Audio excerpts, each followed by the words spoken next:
میں اکثر میلاد مصطفیٰ صلی اللہ علیہ وسلم پر یہ ترغیبات دیتا ہوں، آپ لائٹنگ کریں، ضرور کریں، آپ کھانے کھلائیں، آپ ریلیاں نکالیں، آپ دودھ پلائیں، آپ اور معاملات بھی کریں۔ اپنی ان ایکٹیویٹیز میں نبی کریم صلی اللہ علیہ وسلم کے لیے ایک چیز اور شامل کر لیں، شادیاں کروا دیں۔ شادی نہ ہونے کی بنا پر، یہ تو میں جانتا ہوں نا کہ باہر کے ملکوں کے پورے ملک سے تقریباً 110 کنٹریز میں ہمارا پروگرام دیکھا جاتا ہے۔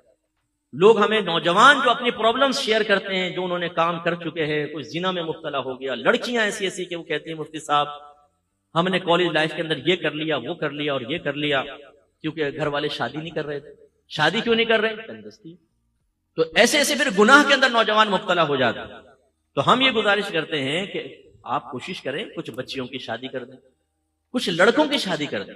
میں نے ایک جگہ ترغیب دی، میں نے کہا بھئی آپ اگر 1 لاکھ کی لائٹنگ کرنا چاہتے ہیں، 25,000 کی لائٹنگ کریں، 75,000 میں 2 لڑکیوں کی شادی کر دیں، تو بیچاروں کا گھر بھی بس جائے گا، بعد میں بھی تھوڑی بہت کفالت آپ کر لیجیے گا وغیرہ وغیرہ۔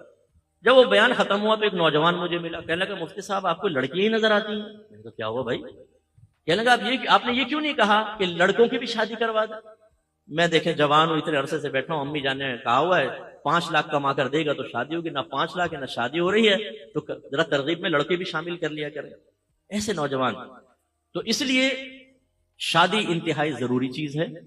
ایک بہن نے کویسچن کیا کہ عید میلاد النبی پر کیک وغیرہ ہمارے ہاں بنائے جاتے ہیں، اور اس میں کبھی گنبد اور مینار بناتے ہیں، پورا مزار کا سے کیک بنا لیتے ہیں اور پھر اس کو کاٹتے ہیں، اور اسی طریقے سے بعض اوقات کیک کے اوپر لکھا ہوتا ہے عید میلاد النبی مبارک وغیرہ، اور پھر اس کو کاٹا جاتا ہے۔ کیا یہ صحیح ہے یا نہیں؟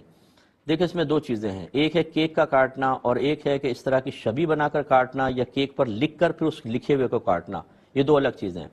تو کیک جو ہے وہ کاٹنا تو شریعت نے کوئی منع نہیں کیا ہے، بشرطے کہ اس میں ریاکاری نہ ہو، اس میں دکھلاوا نہ ہو، اس میں انسان حد اعتدال سے نہ بڑھے، اس میں تفاخر نہ ہو، فخر کرنا نہ ہو، ورنہ پھر ان چیزوں کو کوئی فائدہ نہیں ہے، یہ الٹی قابل گرفت ہو جاتی ہیں۔ اور اگر اللہ کی رضا کی خاطر، اور جیسے ہم عام کھانے وانا کھلاتے ہیں، چلیں لوگوں کو کیک کھلا دیا، کوئی حرج نہیں ہے۔ کہ دیکھیں کیک کاٹنا تو شرعاً جائز ہے، لیکن شبی بنا کر معاذاللہ مزار کو پھر شہید کرنا، گنبد کو شہید کرنا، اسی طرح میلاد النبی لکھا ہو پھر نبی کے لفظ کو چاک کرنا، یہ سخت بے ادبی ہے۔ اس لیے سیدھا سادہ سا کیک بنائیں، اس پہ لکھیں کچھ نہیں، اور نہ اس طرح کی شبی بنا کے معاذاللہ اس کو چاک کریں، یہ بالکل صحیح نہیں ہوگا۔ صرف سمجھانے کے لیے عرض کر رہا ہوں، آپ کے والد صاحب کی تصویر لے کے کوئی قینچی سے 2 ٹکڑے کر دیں، آنکھیں ادھر اور پاؤں ادھر، تو آپ کو برا محسوس ہوگا یا نہیں ہوگا؟ حالانکہ آپ کے والد کے ساتھ ایسا نہیں کیا، ان کی پکچر کے ساتھ کیا ہے۔ اسی طرح شبی کے ساتھ کریں گے تو یہ مناسب چیز نہیں ہے۔ ایک کالر ہمارے ساتھ ہیں، السلام علیکم۔ اللہ تبارک و تعالیٰ کسی چیز کا محتاج نہیں ہے، بے شک، لیکن اس کی یہ عادت کریمہ جاری و ساری ہے کہ وہ جو عطا فرماتا ہے کسی نہ کسی وسیلے سے عطا فرماتا ہے۔ سبحان اللہ، اس لیے ہم چیلنج کرتے ہیں کوئی ایسی چیز دکھا دیں جو ڈائریکٹ آسمان سے آپ کے گھر میں اتر گئی ہو، کیا بات ہے۔ تو اللہ تعالیٰ کوئی نہ کوئی سبب قائم فرماتا ہے، اور اس میں سب سے جو عظیم سبب ہے وہ میرے آقا صلی اللہ علیہ وسلم کی ذات اقدس ہے۔ بے شک، آپ نہ ہوتے تو جیسے بھی گفتگو ہوئی کہ انبیاء علیہ السلام کا سلسلہ بھی نہ ہوتا، آپ نہ ہوتے تو ابو البشر بھی نہ ہوتے، اللہ اکبر، جو بشر کے والد ہیں حضرت آدم علیہ السلام۔ بالکل، اور یہ سرکار کے مدرج نبوت میں ہے نا کہ یہ جوہر ہے، جب سب سے پہلے نور کو پیدا کیا گیا، اول ما خلق اللہ نوری، سب سے پہلے اللہ نے میرے نور کو پیدا فرمایا، اور کہتے ہیں یہ وہ جوہر عظیم ہے جس سے پوری کائنات وجود میں آئی ہے، واہ، حتیٰ کہ انبیاء علیہ السلام بھی اسی جوہر سے وجود میں تشریف لائے۔ عالم ارواح میں تھے، اللہ تعالیٰ نے میثاق لیا کہ وہ حبیب آئے گا تو تم ان کی بیعت کرنی ہوگی، سب نے اقرار کیا۔ اس اعتبار سے علماء کہتے ہیں کہ ہر نبی بھی میرے آقا کا امتی ہے، اللہ اکبر، اس جہت سے۔ اس جہت اس لیے میدان محشر میں فقط اتنا سبب ہے ان عقاد بزم محشر کا کہ ان کی شان محبوبی دکھائی جانے والی سبحان ہے، اللہ، کہ ابو البشر بھی انہی کے جھنڈے تلے ہوں گے، جس کا عکس اللہ نے شب معراج میں دکھایا۔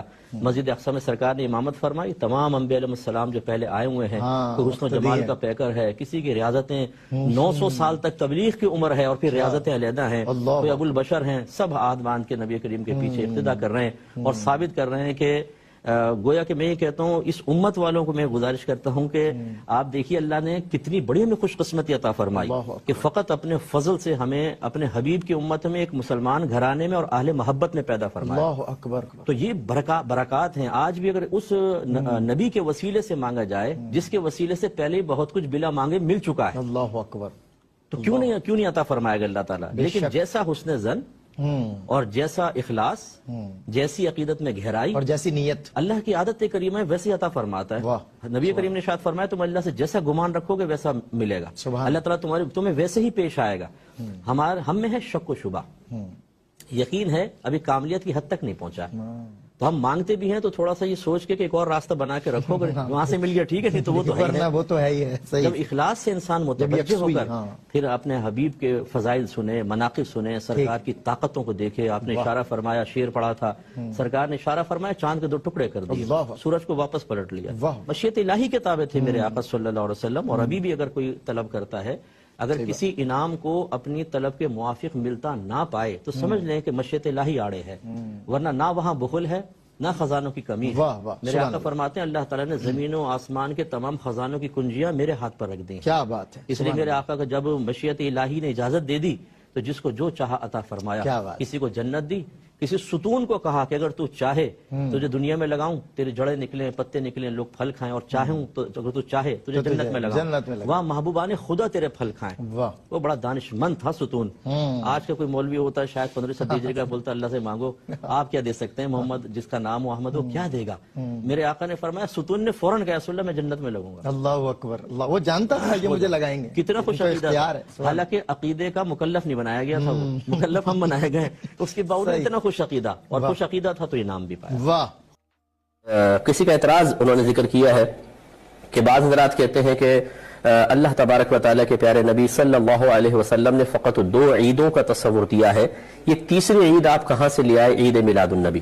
دیکھیں، ایک چیز کا تصور دینا اور ایک چیز کو منع کرنا یا اس کی ممانعت فرمانا، یہ دونوں الگ الگ چیزیں ہیں۔ اگر میں کسی شے کا تصور دوں تو کیا میں مثال کے طور پر میں کہوں کہ میرے علاقے کے اندر 2 اشخاص ایسے ہیں جو بہت سخی ہیں، تو میں نے ایک تصور 2 سخی آدمیوں کا تصور آپ کو دیا، تو کیا میں کسی چیز کی ممانعت کر رہا ہوں کہ اس کے علاوہ کسی کو آپ سخی نہ مانیے گا ہمارے علاقے میں، یا اس کے علاوہ کوئی سخی موجود ہی نہیں ہے؟ کہاں سے یہ قاعدہ ضابطہ آپ نے نکالا کہ اگر 2 عیدوں کا تصور دیا گیا ہے تو کسی تیسری چیز کو عید قرار دے ہی نہیں سکتے ہیں؟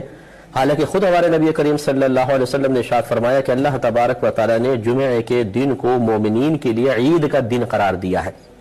اب بتائیے تیسری عید کا اگر آپ اس طرح دیکھ لیں تو تیسری عید کا تصور نکل آئے گا۔ اب یہ الگ بات ہے کہ جیسا اہتمام ان 2 عیدوں میں ہوتا ہے اس میں اگرچہ نہیں ہے، لیکن تصور عید تو حاصل ہو گیا۔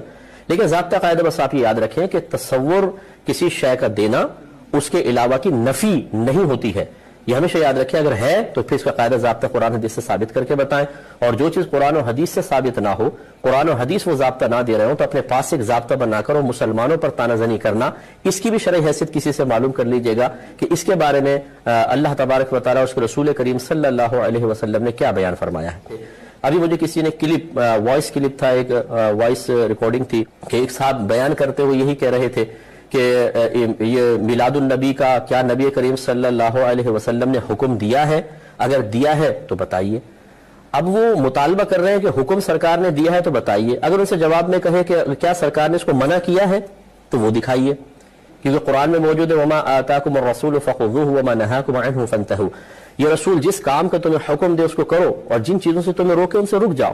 تو اس کا مطلب یہ ہوا کہ بہت سی چیزیں ایسے ہوں گی صراحتاً سرکار کا حکم ہوگا کہ ان کو کرو، بہت سے امور ایسے ہوں گے جن میں سرکار نے منع فرمایا ہوگا، اور بہت سے ایسے ہوں گے جن میں نہ اجازت نہ ممانعت۔ جس میں اجازت اور ممانعت نہیں ہے پھر اس کے بارے میں ہمیں غور کرنا ہوگا کہ اس کو کس میں لے کر جائیں، کیا اس کو جواز کی طرف لے کر جائیں کہ عدم جواز کی طرف۔ تو یہ کہنا کہ جی حکم ہو تو پھر اس کو کرنا صحیح ہوگا، یہ بالکل غلط ہے۔ بعض اوقات حکم نہیں ہوتا، اتباع تو ہوتی ہی یہ ہے کہ جہاں پر حکم نہیں ہوتا وہاں کسی کی پیروی کرنا اتباع کہلاتا ہے۔ تو خلاصہ کلام یہ ہے کہ اس طرح کی باتیں کر کے لوگوں میں انتشار، فتن پیدا کرنا، اور پھر چونکہ سامنے بیٹھی ہوئی عوام الناس ہوتی ہے، اس طرح کی دلیلیں دے کر، کیونکہ سامنے سے کوئی جواب تو دے گا نہیں، پھر اپنے آپ کو یہ سمجھنا کہ میں نے ایسا سوال کر دیا ہے کہ اس کو کوئی جواب ہی نہیں دے سکتا، یہ خوش فہمی سے ہمیں باہر نکلنا چاہیے۔ میرے خیال میں کسی صاحب علم کے سامنے آپ ایسا دعویٰ کر کے بتائیں اور پھر وہ انشاءاللہ آپ کو جواب دے گا۔ تو ہم بہرحال کوئی مناظرے کے لیے تو بیٹھے نہیں ہوئے، لیکن میں گزارش یہی کرتا ہوں کہ اس قسم کی باتیں عوام کے درمیان کر کے ان کو ذہنی انتشار میں مبتلا کر دینا اور غلط چیز کو بیان کرنا بالکل غلط ہے۔ یہ کوئی قاعدہ ضابطہ نہیں ہے کہ اللہ کے نبی نے حکم دیا تو کرے ورنہ نہ کرے۔ کیا جمع قرآن کا نبی کریم نے حکم دیا تھا تو صدیق اکبر نے کیوں کیا؟ کیا جو زکوٰۃ کے منکرین تھے ان کے خلاف جہاد کا سرکار نے حکم دیا تھا؟ نہیں، تو پھر کیوں جہاد کیا گیا؟ کیا نبی کریم صلی اللہ علیہ وسلم نے جمعے کی پہلی اذان کے دینے کا حکم دیا تھا؟ نہیں، تو پھر کیوں دے رہے ہیں؟ کیا نبی کریم صلی اللہ علیہ وسلم نے تراویح باجماعت پڑھنے کا حکم دیا تھا؟ نہیں، تو پھر کیوں پڑھ رہے ہیں؟ تو خلاصہ کلام یہ ہے کہ حکم نہیں، اور بہت سارے دلیلیں ہوتی ہیں کہ اگر حکم نہیں بھی ہے تو بہت سارے دلائل سے کسی چیز کا جواز اور حکم نکالا جا سکتا ہے، اس لیے ادھوری باتیں کر کے عوام کو منتشر نہ کیا جائے، یہ مناسب نہیں ہے۔